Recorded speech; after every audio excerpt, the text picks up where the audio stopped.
இன்னைக்கு பார்க்க போறோம். முக்கியமான வேலை வாய்ப்பு என்னன்னா நம்ம இண்டோ டிபெட்டியன் பார்டர் போலீஸ் ஃபோர்ஸ்ல இருந்து வந்திருக்க ஒரு சூப்பரான ஜாப் நோட்டிபிகேஷன் பத்தி தான் நம்ம இன்னைக்கு பார்க்க போறோம். அதற்கு முன்னாடி நம்ம சேனலை இன்னும் சப்ஸ்கிரைப் பண்ணிக்கலன்னா மறக்காம சப்ஸ்கிரைப் பண்ணிட்டு பெல் ஐக்கானை கிளிக் பண்ணிக்கோங்க. ஃபர்ஸ்ட் இந்த வெப்சைட்கான லிங்க் நோட்டிபிகேஷன் லிங்க் நான் கீழே டிஸ்கிரிப்ஷன்ல கொடுத்துறேன். ஃபர்ஸ்ட் இந்த நோட்டிபிகேஷன் ஓபன் பண்ணிக்கலாம். ஓபன் பண்ணீங்கன்னா இண்டோ டிபெட்டியன் பார்டர் போலீஸ்ல இருந்து வந்திருக்கு sub inspector, head constable and கான்ஸ்டபிளுக்கு வந்து வேகன்சி கேட்டிருக்காங்க. அதாவது என்னில இருந்து இந்த வேலை வாய்ப்புக்கு அப்ளை பண்ணலாம்னு பாத்தீங்கன்னா 15 நவம்பர் 2024 இருந்து 14 டிசம்பர் 2024 நீங்க இந்த வேலை வாய்ப்புக்கு நீங்க அப்ளை பண்ணிடணும்னு சொல்லியிருக்காங்க. என்ன மாதிரி போஸ்ட், எவ்வளவு வேகன்சின்னு சொல்லிட்டு டீடைலா பார்க்கலாம். ஃபர்ஸ்ட் வந்து sub inspector telecommunication male and ஃபீமேலுக்கு வந்து பாத்தீங்கன்னா டோட்டலா 92 வேகன்சி சொல்லியிருக்காங்க. மேல் கேண்டிடேட்டா இருந்தீங்கன்னா 78 வேகன்சியும், ஃபீமேல் கேண்டிடேட்டா இருந்தா 14 வேகன்சி, டோட்டலா 92 vacancy. Head constable telecommunication male and ஃபீமேலுக்கு வந்து பாத்தீங்கன்னா மேல் கேண்டிடேட்ஸ் வந்து 325, ஃபீமேல் கேண்டிடேட்ஸ் 58 வேகன்சியும், ஸோ டோட்டலா 383 வேகன்சி சொல்லியிருக்காங்க. கான்ஸ்டபிள் டெலிகம்யூனிகேஷன் மேல் அண்ட் ஃபீமேலுக்கு வந்து பாத்தீங்கன்னா உங்களுக்கு மேல் கேண்டிடேட் தான் இருந்தீங்கன்னா 44 வேகன்சியும், ஃபீமேல் கேண்டிடேட்ஸ் தான் 7 வேகன்சி, டோட்டலா 51 வேகன்சி சொல்லியிருக்காங்க. ஸோ டோட்டலா பாத்தீங்கன்னா ஆல்மோஸ்ட் 526, அதாவது 526 வேகன்சி சொல்லியிருக்காங்க. இது ஒரு நல்ல ஒரு வேலை வாய்ப்பு தான், நல்லா பயன்படுத்திக்கலாம். அடுத்து வந்துட்டு பாத்தீங்கன்னா சேலரி பொறுத்த வரைக்கும் சப் இன்ஸ்பெக்டருக்கு லெவல் 6 பேசிஸ்ல வந்து 35,400 இருந்து 1,12,400 வரை உங்களுக்கு ப்ரொவைட் பண்றதா சொல்லியிருக்காங்க. ஹெட் கான்ஸ்டபிளுக்கு வந்து பாத்தீங்கன்னா லெவல் 4ல 25,500 இருந்து 81,100 வரையும் ப்ரொவைட் பண்ணிடுவாங்க. கான்ஸ்டபிள் டெலிகம்யூனிகேஷன்ல லெவல் 3ல 21,700 இருந்து 69,100 வரையும் சேலரி ப்ரொவைட் பண்ணிடுவாங்க. இதுக்கப்புறம் அலோன்ஸும் இருக்குன்னு சொல்லியிருக்காங்க. இதை டீட்டெயிலா நல்லா படிச்சு பாத்துக்கோங்க. அடுத்து ஏஜ் லிமிட் பொறுத்த வரைக்கும் சப் இன்ஸ்பெக்டருக்கு 20 இருந்து 25 வேகன்சி வரை இருக்குன்னு சொல்லியிருக்காங்க. ஹெட் கான்ஸ்டபிளுக்கு 18 இருந்து 25 வேகன்சியும், கான்ஸ்டபிள் அண்ட் டெலிகம்யூனிகேஷன் வந்துட்டு பாத்தீங்கன்னா 18 இருந்து 23 வேகன்சி சொல்லியிருக்காங்க. அடுத்து எஜுகேஷன் குவாலிஃபிகேஷன் டீடைல ஃபுல்லா பார்க்கலாம்.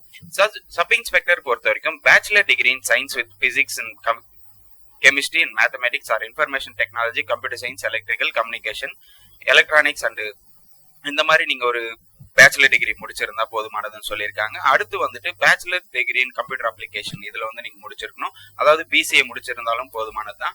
அப்படி இல்லைன்னா பிஇ முடிச்சிருந்தா போதுமானது. பிஇல பாத்தீங்கன்னா electronic and communication engineering, instrumentation, computer science engineering நீங்க முடிச்சிருந்தா போதுமானது தான்.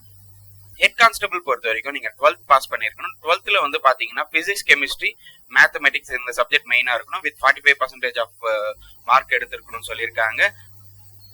அடுத்து வந்து 10th கிளாஸ் முடிச்சுட்டு நீங்க ஐடிஐ முடிச்சிருக்கணும்னு சொல்லியிருக்காங்க. ஐடிஐல வந்து எலக்ட்ரானிக், எலக்ட்ரிக்கல் நீங்க முடிச்சிருக்கணும். அதுக்கப்புறம் வந்துட்டு 10th வந்து பிசிக்ஸ், கெமிஸ்ட்ரி, மேக்ஸ் இது வந்து முக்கியமா இருக்கணும். அதாவது அதை முடிச்சுட்டு 3 இயர்ஸ் டிப்ளமோ இன் எலக்ட்ரானிக் நீங்க 10th முடிச்சுட்டு டிப்ளமோ 3 இயர்ஸ் நீங்க முடிச்சிருக்கணும்னு சொல்லியிருக்காங்க. அடுத்து வந்துட்டு கான்ஸ்டபிள் பொறுத்த வரைக்கும் நீங்க 10th பாஸ் பண்ணிருந்தாலே போதுமானது. பிளஸ் டிப்ளமோ சர்டிபிகேட் வச்சிருந்தா உங்களுக்கு முன்னுரிமை அளிக்கப்படும் சொல்லியிருக்காங்க. அதுக்கப்புறம் வந்துட்டு போனஸ் மார்க்கா வந்து டிகிரி ஹோல்டருக்கு வந்து 5 மார்க் உங்களுக்கு ப்ரொவைட் பண்ணுவாங்க. டிகிரில வந்துட்டு பாத்தீங்கன்னா டெலிகம்யூனிகேஷன் நீங்க முடிச்சிருந்தா உங்களுக்கு 5 மார்க் ப்ரொவைட் பண்ணிடுவாங்க. ஹெட் கான்ஸ்டபிள் பொறுத்த வரைக்கும் நீங்க வந்துட்டு டெலிகம்யூனிகேஷன், எலக்ட்ரானிக்ஸ் முடிச்சிருந்தா 3 மார்க் உங்களுக்கு ப்ரொவைட் பண்ணிடுவாங்க. 10th அதாவது கான்ஸ்டபிளுக்கு வந்துட்டு பாத்தீங்கன்னா ஐடிஐ முடிச்சுட்டு அதுல டெலிகம்யூனிகேஷன், எலக்ட்ரானிக் நீங்க முடிச்சிருந்தா 2 மார்க்குகள் உங்களுக்கு ப்ரொவைட் பண்ணிடுவாங்க. அடுத்து வந்துட்டு உங்களுக்கு ஏஜ் ரிலாக்ஸேஷன் பொறுத்த வரைக்கும் உங்களுக்கு எஸ்சி எஸ்டி கேண்டிடேட்ஸ் ஆனா 5 வருஷமும், ஓபிசி கேண்டிடேட்ஸ் நான் கிரீமி லேயர்ல 3 வருஷமும், எக்ஸ் சர்வீஸ் மேனா இருந்தீங்கன்னா 3 வருஷம், பிளஸ் ஓபிசில வந்துட்டு 6 வருஷமும், எஸ்சி எஸ்டி கேண்டிடேட்ஸ் ஆனா 8 வருஷம் உங்களுக்கு ப்ரொவைட் பண்றாங்க. உங்களுக்கு அதுக்கடுத்து வந்து பாத்தீங்கன்னா உங்களுக்கு பிசிக்கல் ஸ்டாண்டர்ட் டெஸ்ட் நடத்துவாங்க. அதாவது நீங்க வந்து ஃபர்ஸ்ட் டெஸ்ட் வந்து பிசிக்கல் ஸ்டாண்டர்ட் டெஸ்ட் நடத்துவாங்க. இதுக்கு வந்து ஹைட் பொறுத்த வரைக்கும் எஸ்ஐ கேட்டகரியில இருக்கிறவங்களுக்கு வந்துட்டு 77 இருந்து 82 சென்டிமீட்டர் வரை இருக்கணும்னு சொல்லியிருக்காங்க. ஹெட் கான்ஸ்டபிளுக்கு 76 இருந்து 181 சென்டிமீட்டர் இருக்கணும்னு சொல்லியிருக்காங்க. மேல் கேண்டிடேட்ஸ் வந்துட்டு அதாவது செஸ்ட் இது வந்து சொல்றது வந்து செஸ்டோட இது. ஸோ ஹைட் வந்து பாத்தீங்கன்னா உங்களுக்கு மேல் கேண்டிடேட்ஸ் வந்து 162.5 சென்டிமீட்டர் இருக்கணும்னு சொல்லியிருக்காங்க. ஃபீமேல் இருந்தா 150 சென்டிமீட்டர் இருக்கணும்னு சொல்லியிருக்காங்க. அடுத்து வந்து வெயிட் பொறுத்த வரைக்கும் ஆஸ் பர் நார்ம்ஸ் வந்து சொல்லியிருக்காங்க. அதுக்கப்புறம் வந்து மெடிக்கல் ஸ்டாண்டர்ட் டெஸ்ட் உங்களுக்கு ப்ரொவைட் பண்ணிடுவாங்க. இந்த வேலை வாய்ப்புக்கு எப்படி அப்ளை பண்ணணும்னு பாத்தீங்கன்னா நீங்க இந்த ஐடிடிபி ரிப்போர்ட் இந்த வெப்சைட்ல தான் உங்களுக்கு அப்ளை பண்ணணும். இந்த வெப்சைட்கான லிங்க் நான் கீழே டிஸ்கிரிப்ஷன்ல கொடுத்துறேன். அப்ளிகேஷன் பொறுத்த வரைக்கும் ஆன்லைன்ல தான் நீங்க அப்ளை பண்ணணும். இதற்கு வந்துட்டு 200 ரூபாய் நீங்க வந்து பே பண்ற மாதிரி இருக்கும். அதாவது சப் இன்ஸ்பெக்டருக்கு 200 ரூபாய் பே பண்றோம். ஹெட் கான்ஸ்டபிள் அண்ட் கான்ஸ்டபிளுக்கு 100 ரூபாய் ப்ரொவைட் பண்ணிடணும். இதுவே நீங்க எஸ்சி எஸ்டி கேண்டிடேட்ஸா இருந்தீங்கன்னா நீங்க பே பண்ணணும்னு அவசியம் இல்லை. ஃபீமேல்ஸா இருந்தாலும் பே பண்ணணும்னு அவசியம் இல்லை. அடுத்து செலெக்ஷன் ப்ராசஸ் பொறுத்த வரைக்கும் உங்களுக்கு ஃபர்ஸ்ட் வந்து பிசிக்கல் ஸ்டாண்டர்ட் டெஸ்ட் நடத்துவாங்க. அடுத்து வந்துட்டு உங்களுக்கு எக்ஸாம் நடத்துவாங்க. பிசிக்கல் ஸ்டாண்டர்ட் டெஸ்ட் வந்து பாத்தீங்கன்னா உங்களுக்கு சப் இன்ஸ்பெக்டருக்கு வந்துட்டு ஃபார் மேலுக்கு வந்து 100 மீட்டர் ரேஸ் விடுவாங்க. அதுக்கப்புறம் வந்துட்டு 1.6 கிலோமீட்டர் ரேஸ் இது பண்ணிடுவாங்க. ஃபீமேல் இருந்தானா 100 மீட்டர்ஸ். ஃபீமேல் ரேஸ்ல வந்து பாத்தீங்கன்னா உங்களுக்கு 800 மீட்டருக்கு வந்துட்டு உங்களுக்கு ப்ரொவைட் பண்ணி. அடுத்து கான்ஸ்டபிள் அண்ட் ஹெட் கான்ஸ்டபிளுக்கு வந்து பாத்தீங்கன்னா ரேஸ் வந்து 1.6 கிலோமீட்டர்ஸ்க்கு வந்துட்டு உங்களுக்கு ரேஸ் விடுவாங்க. அதுக்கப்புறம் வந்து 11 ஃபீட் லாங் ஜம்ப் இது பண்ணணும். அதுக்கப்புறம் வந்து 3 அடியில வந்துட்டு உங்களுக்கு ஹை ஜம்ப்ல இருக்கும். இது வந்துட்டு பாத்தீங்கன்னா உங்களுக்கு 7 நிமிஷத்துல நீங்க வந்து ரன் பண்ற மாதிரி இருக்கும். இதற்கு வந்துட்டு 3 சான்சஸ் கொடுப்பாங்க லாங் ஜம்புக்கு. அதே மாதிரி வந்து ஹை ஜம்ப்புக்கு 3 சான்ஸ் கொடுப்பாங்க. ஃபீமேல் கேண்டிடேட்ஸா இருந்தீங்கன்னா 800 மீட்டர் ரேஸ் இருக்கும். உங்களுக்கு வந்து இது 4 நிமிஷம் 45 செகண்ட்ல போயிடணும்.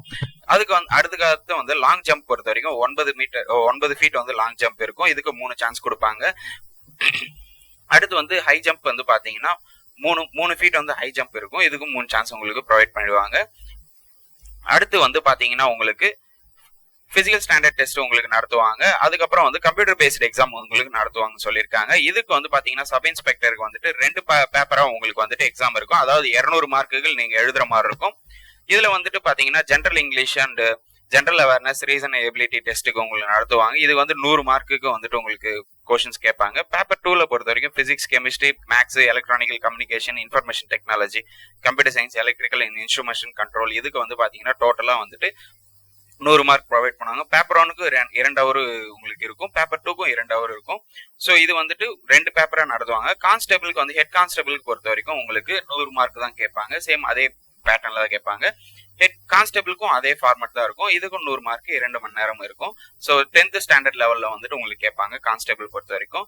இதற்கு மினிமம் குவாலிஃபை மார்க் வந்து பாத்தீங்கன்னா ஜெனரல் கேட்டகரியில இருக்கணும் 35% பாஸ் ஆயிருக்கணும்.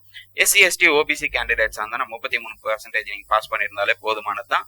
அதுக்கு அடுத்து வந்து பேஸ் 3ல வந்து அதாவது செலக்ஷன் ப்ராசஸ் 3ல வந்துட்டு பாத்தீங்கன்னா உங்களுக்கு டாக்குமெண்ட் வெரிஃபிகேஷன் இருக்கும். ஸோ டாக்குமெண்ட்ஸ் எல்லாம் ஒரிஜினல்ஸ் நீங்க எடுத்துன்னு போடுற மாதிரி இருக்கும். இதை எடுத்துன்னு போயிட்டு நீங்க இது பண்ணணும். அதுக்கப்புறம் வந்துட்டு இதுல வந்துட்டு NCC சர்டிபிகேட் வச்சிருக்கிறவங்களுக்கு வந்துட்டு உங்களுக்கு போனஸ் மார்க்கா உங்களுக்கு ப்ரொவைட் பண்ணுவோம். போனஸ் மார்க் பொறுத்த வரைக்கும் NCC C சர்டிபிகேட் வச்சிருந்தீங்கன்னா 5%, B சர்டிபிகேட் வச்சிருந்தா 3%, A சர்டிபிகேட் வச்சிருந்தா 2% ஆஃப் மார்க் வந்துட்டு உங்களுக்கு போனஸ் மார்க்கா உங்களுக்கு கொடுப்பாங்க. ஓகே மக்களே, இது ஒரு நல்ல ஒரு வேலை வாய்ப்பு தான். கண்டிப்பா பயன்படுத்திக்கோங்க. இந்த வேலை வாய்ப்பு பத்தி உங்களுக்கு வேற ஏதாவது டவுட் இருந்தா கண்டிப்பா கமெண்ட் செக்ஷன்ல கமெண்ட் பண்ணுங்க. இந்த வீடியோவை நிறைய பேருக்கு ஷேர் பண்ணுங்க, லைக் பண்ணுங்க. மறக்காம நம்ம சேனலை சப்ஸ்கிரைப் பண்ணிட்டு பெல் ஐகானை கிளிக் பண்ணிக்கோங்க. தேங்க்யூ.